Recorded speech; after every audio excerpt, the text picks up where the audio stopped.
কৃষকটা খুব চালাক। 2025 সালে আসা মরিচের নতুন আপডেট ভিডিও, যা এই জিনিসটা আমার মাথাতেও ছিল না যে হাইব্রিড মরিচ 12 মাস পাওয়া যায়, সব রকম আবহাওয়াতে হতে সক্ষম, জিয়া সিজন ছাড়া হয় না। একসাথে গাছ রোপণ, অথচ জিয়া এখন মরিচ 2-4টা করে ফুল জ্বালিয়ে আসছে, আর হাইব্রিড অলরেডি 2 চালান তোলা হবে। প্রতিটা গাছে হাফ কেজি থেকে 3 পোয়া করে মরিচ আছে। তাহলে হাইব্রিডের বাজার যদি 1200 টাকা মন হয়, আর জিয়া যদি আপনার 1600 টাকা মন হয়, যেখানে আমি চালানে মরিচ হাইব্রিড কাঠাতে মন হয়, মানে 20 কাঠাতে 20 মন 30 মন পর্যন্ত মরিচ হয়, জিয়া কিন্তু হবে না। জিয়া হবে 20 কাঠাতে সর্বোচ্চ 15-16 মন। আমি মরিচ করবই হাইব্রিড।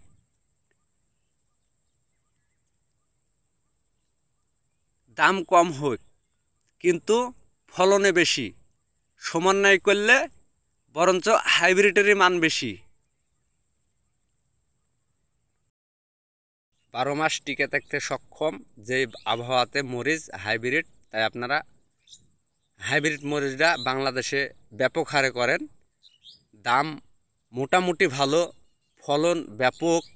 অবশ্যই একটা যে আমার জিয়া করতে হাইব্রিডের গুণাগুণ মানসম্মতা, যে কাঠাতে 1.5 মন হাইব্রিড আর জিয়া মুনেরও নিচে, তাহলে আপনারা মরিচ রোপণ করলে যে 12 মাসে যে মরিচটা হয়েছে হাইব্রিড, অবশ্যই যাই যতটুকু করে পারবেন করবেন।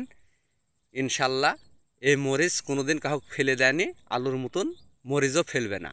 বর্তমান বাজার পাইকারি 1400 টাকা মন। মরিচের আবাদ, ভেন্ডির আবাদ, এসব আবাদ হলো সেম বাড়ির গাই গরুর মতন, যে আপনি গাই গরু কাঁচা ঘাস